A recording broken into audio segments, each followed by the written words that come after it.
In this state of Minnesota, we're aware of what you've accomplished there, and we salute that. The President of the United States has a couple of things on his plate besides the things that the Governor of State does. When I was in the military, Mr. Eisenhower was President, and I knew that he understood the awesome obligation of Commander-in-Chief. I have a son-in-law who retired from the Navy under Bill Clinton, and he was ashamed of the letter that he got because of that man's two-facedness about our supporting our military. We have the same kind of situation now with my grandson. So I want to ask, how do you look at that responsibility and the foreign relations responsibility, which you, I'm sorry, haven't had the opportunity to have the experience with? Sure. Well, let me give you a couple of responses to it. It's a great question, and thank you for it. A couple of things. Number one, I probably have the most international experience of any candidate in the race on the Republican side. I've been to the Iraq war zone 5 times. I've been to Afghanistan 3 times. I've been all over the Middle East on various missions and for reasons including Israel, Turkey, Kuwait, Jordan. I've met with government leaders, Karzai, Petraeus, others. I've visited troops in Bosnia, Kosovo. I've led trade missions all over Europe, South America, China. Been all over the world for lots of different reasons over the years. So in terms of the other Republican candidates in the race, I have the most, probably have the most or close to the most international experience of anybody in the race. So that's number one. Number two, in a smaller way, it's different than national, but at the state level, of course, you're the Commander-in-Chief of the Minnesota National Guard for state missions. If you went and talked to the military and veterans community in Minnesota, or looked objectively about what we did when I was governor, I think what you'd see, sir, is the unquestioned leadership and commitment, first and foremost, to the men and women in our military and our veterans and their families. We use priority-based budgeting in Minnesota. We made a list of what was most important down to what was least important. And the things on top got treated best, things in the middle less so, and things on the bottom not so much. And each time we did that, every time we did that, military, National Guard, veterans, family, and support programs were number one. And I've got, not to be immodest, but national awards from organizations that you would recognize as having led the nation in terms of commitment to support the men and women in the military and their families and our veterans. So again, on all these things, everybody's going to say that or something similar, but I actually got the record to back it up, and I've actually done it. And then in terms of philosophy, in terms of foreign affairs and the like, I gave the most detailed speech on the topic of any candidate in the race to the Council on Foreign Relations in New York a few weeks ago. It's on our website. It was dedicated to the Middle East, but it addresses broader issues as well. I won't go through the whole thing, but here's some of the highlights. One, you may have learned this in a bar, you may have learned it in business, you may have learned it in sports, but it's always true. You're dealing with thugs and bullies. They respect strength, they don't respect weakness. And so we can't be unclear or tardy or equivocal in these matters. And that's why I get so frustrated about this president when he went around the world and apologized for America, made comments about how we're all, one of equals. Well, Mr. President, we are not the same as Portugal. We're not the same as Argentina. The United States is exceptional, has an exceptional leadership role in the world. And by the way, the number one responsibility for our federal government is to make sure this country is safe and secure and that our people are safe and secure.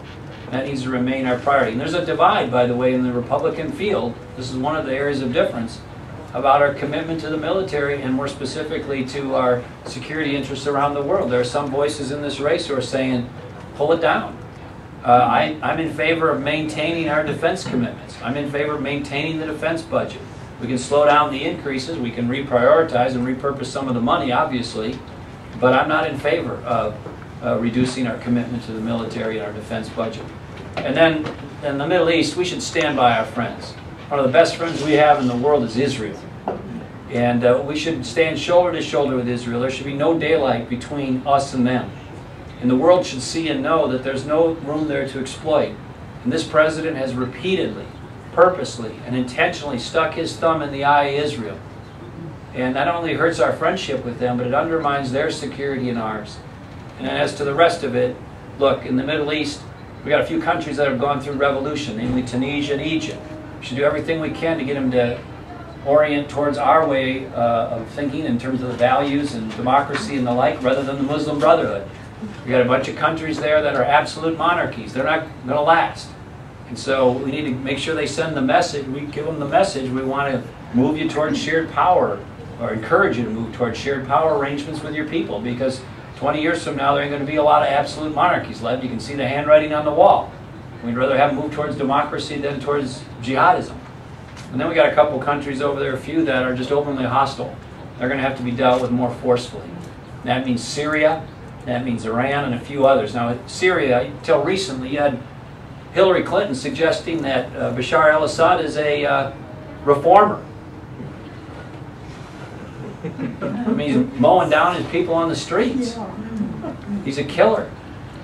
And so President Bush didn't send an ambassador there because he didn't want to dignify a murderous regime with diplomatic status from the United States. Guess what President Obama did? Reinstated the ambassador, reinstated diplomatic relations, and to this day, they kept the ambassador there, and President Obama has not said we should have Assad go. And he is killing people every day in the streets of Syria. Let me echo some of what you talked about in the military. Our son is a helicopter pilot, and he said they're flying helicopters that are over 30 years old, and they continually break down. And then when it's toward the end of the fiscal year, they don't have enough fuel so they can train or do the jobs they're supposed to do. So, and yet the government seems to point at cutting military spending. Well, to your son and to yours and the veterans in the room and people who've served, thank you. I hope you'll thank him as well, and to your son also. We have to, when you ask people to step forward, as I'm sure people in this room have done, and make the commitment to give up, at least for a while, their families, their community, their recreational pursuits, their place of worship, their jobs, and go lay their life on the lines for us, then in both word and deed, we need to do everything we can to honor that commitment.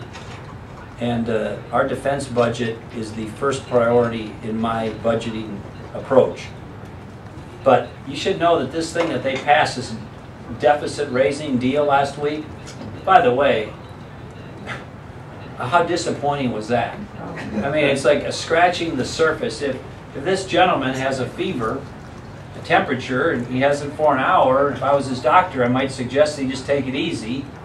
If he has a fever the next day, we'd probably tell him to get some aspirin or some ibuprofen. But if you got a fever for weeks on end or months on end, you don't just keep throwing aspirin at it. You got to figure out the underlying problem. And this debt ceiling issue is a symptom of much more severe and structural problems. And the deal they cut not only doesn't fix the problem, but guess where a disproportionate amount of the money comes from? Both in phase one and likely phase two. The defense budget. The defense budget. And I don't like it for a whole bunch of reasons. That's one of the reasons I don't like it. You had a question? Yeah, I was just kind of curious what your proposal is regarding health care. I'm one of the millions without health insurance and haven't had it for quite a while. What would you propose rather than what's been done so far? Well, it's a long, healthcare, people's eyes glaze over when you get into the details of it, but let me just walk through the short version, and if you have a part of it that you'd like to have a follow-up question, please ask. Our healthcare system is really important, and it's broken. And it's broken as measured by a number of measures, one of which is it's becoming more and more financially out of reach for more and more people. And we got individuals who can't afford it, we got families who can't afford it, we got businesses who are going broke over it. It's the #1 driving force, or one of the main driving forces for why the budgets of school districts, counties, the state, federal government is all heading off the charts. So what do we do about it? We have to slow it down and maintain quality and hopefully access as well. So when you think about healthcare reform, there's 3 goals. One is access, one is quality, and the other is cost. And to do it right, you got to make sure you try to maintain all 3. So President Obama's approach to this problem and most every other problem is this: take the problem, drag it into Washington, D.C., create a top-down, government-run system, limit people's options or choices, have government employees and bureaucrats run it and staff it, and then have it be regulated and taxed by the federal government. Now, I don't believe in that approach. I think it's wrong. I think history shows it to be wrong. If that is, the approach that you like, I don't think you probably do, but if you do, that's the Obama approach. Now, there's a different worldview and a different approach, and that is this. We shouldn't have people be subject to, top-down government overreach. So, on access, if we have the ability to provide some financial assistance to people, let's give it to them directly in the form of a voucher or a stipend or a tax credit to the extent we can afford it, and let them decide for them and their family what's best for them. And for you, you might like an HMO, or maybe you want a high deductible plan, or maybe you want a HSA, or maybe you'd like to have a plan that's backed up with high out-of-pocket with catastrophic, or maybe like a traditional indemnity plan. But the idea that the government's going to tell you, here's your one choice, here's what we have for you, we're going to regulate it, tax it, and by the way, every program they run is on the pathway to financial insolvency. So what I did in Minnesota is to say, we got some work to do here, but we're going to take a different approach. We're going to emphasize market principles, and we're going to start giving people choices, good information about price and quality, give them financial incentives to use it wisely to the extent we can afford it, give them financial help, but try to get more of the decision making in their hands. So I'll give you one real example. To our state employees, their unions, we are paying for most of the health care as their employer. They're paying for some of it. We're both going off the cliff financially. And we said, we got to try something different. And here's what we did. We said to them, hey, look, you can go anywhere you want for your health care. However, if you go somewhere really expensive with bad results, you're paying more. And if you go somewhere less expensive with better results, you'll pay less. 80% of the state employees migrated to higher quality, more efficient places, and the healthcare premiums in that program were way below market for most of my time as governor, including, by the way, a few years where the premiums didn't go up at all. So, and then on the provider side, how do hospitals, doctors, and clinics get paid? Based on volume, right? They get paid more if they perform more procedures. Well, we want to pay them fairly, but we don't want to have the only measure of how they get paid, how many procedures they perform. We want to also pay for whether people are getting better and whether the procedures worked. And so in Minnesota, we started this by a program called Bridges to Excellence and Q Care. If you have type 1 diabetes and you get Mayo Clinic level treatment, your prospects of getting better and having a good life are much higher than if you are undertreated or maltreated. And if you maltreat or mistreat type 1 diabetes, the likelihood of you having an amputation or an organ failure or organ transplant goes up dramatically. So we need to have people get to the best providers, and we need to pay providers more if they get better results, better healthcare outcomes. So we started paying providers in Minnesota more money if they would get better healthcare outcomes. But as to people who can't afford it, I think the best thing the government can do is decide what it can afford on those programs, but give the money to the people directly, put up some guardrails so that they don't, there's consumer protection, and let them choose what's best for themselves. One more, Paul? Anybody else have one? Okay, I've got to repeat customer. Oh, I have several questions. Go ahead. What about the illegals? How do we deal with that? Yeah, they're sucking money out of our taxes for hospitalization, for schools, for everything, and then they're sending money back home. Yeah. How do we deal with that?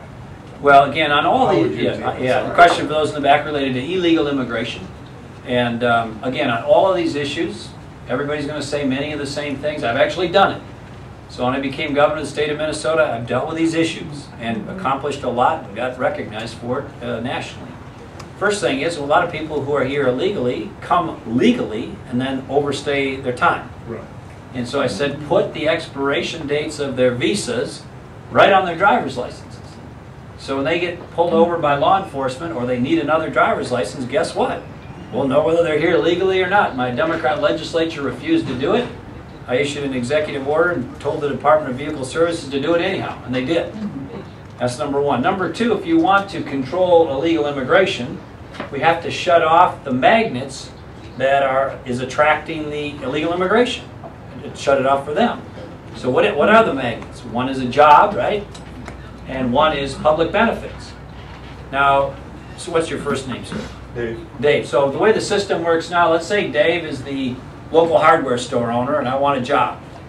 I come in, I said, Dave, I'd like a job. If he was willing to give me one, he'll pull out an I-9 form, and I pull out some documents to prove that I'm here legally. Maybe, let's say it's a Honduran passport, Guatemalan birth certificate, or something like that. Dave takes a pen and checks that I gave him the documents, photocopies them, puts them in his file. He has seemingly met his legal obligation. I have seemingly met mine. What do we now know about that system? It's filled with fraud. It's a 1950s paper-based, often fraudulent system. We can't ask Dave, as the local hardware store owner, to go conduct an international investigation on whether these documents are authentic or not. You know, it would be ridiculous if he had to hire a lawyer in Guatemala or an investigator in Honduras to go figure out these documents. He'd go broke. So we need an instant, verifiable, accurate, non-burdensome way for Dave to check whether somebody's here legally or not. So in Minnesota, we got the system and the federal government offers it called E-Verify.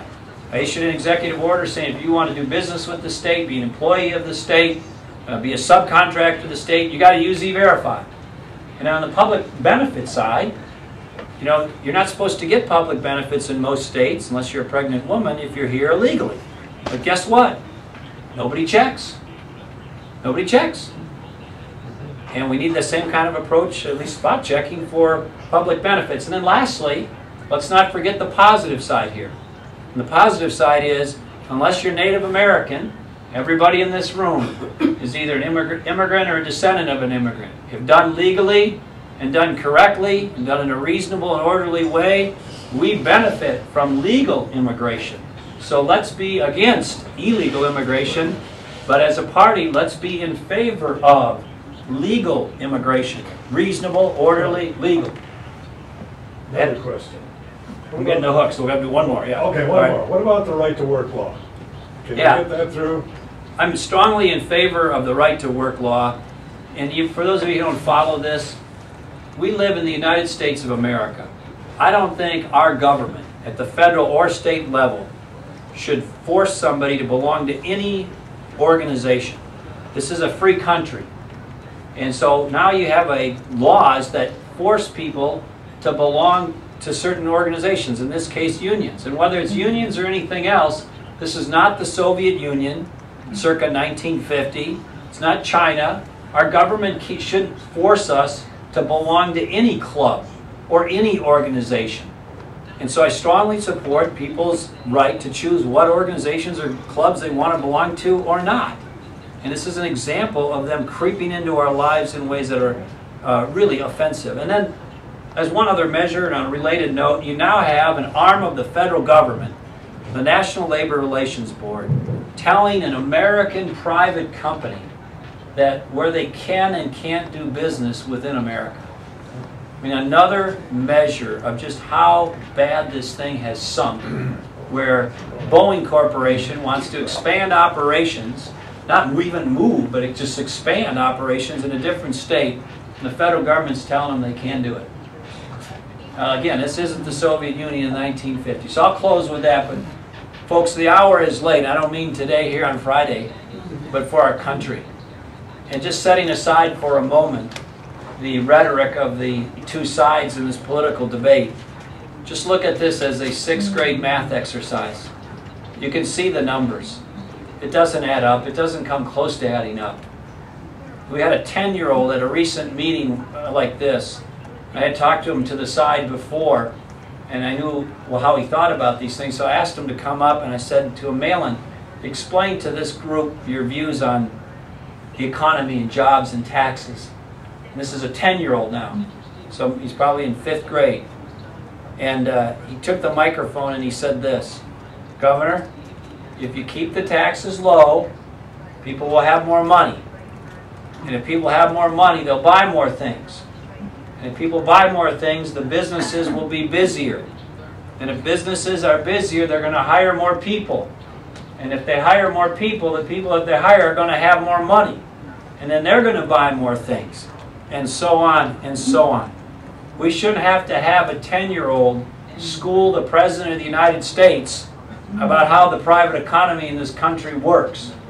He summed it up as well as anybody. But I want to thank you for coming, and I hope that you'll come to Ames. We can get this thing fixed.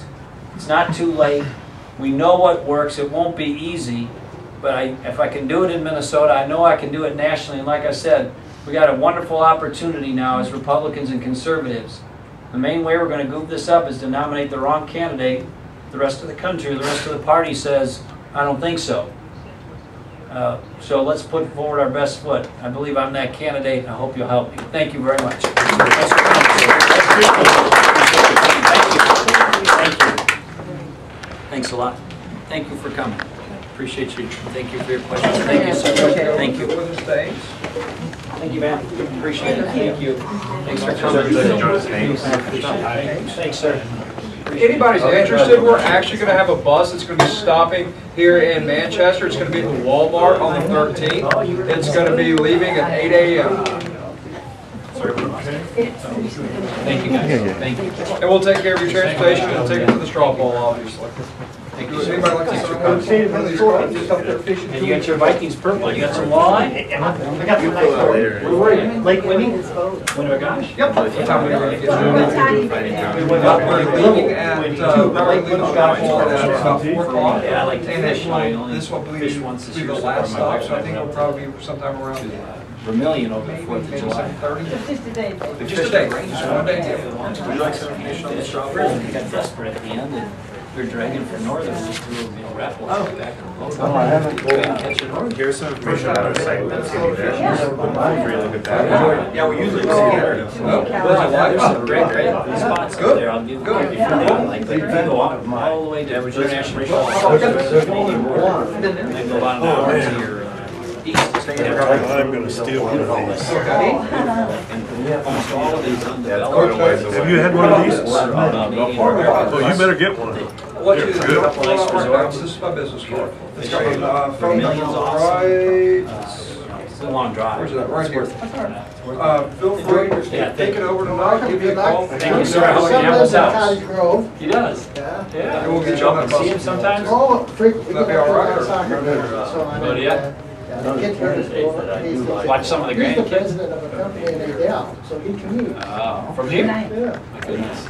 From Minnesota to Adele down there, that's why they. You do that, you can't really do that probably once a week driving.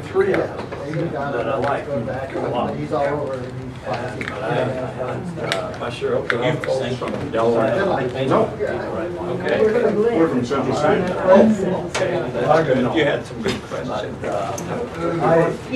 agree. I agree. Oh, And the reason that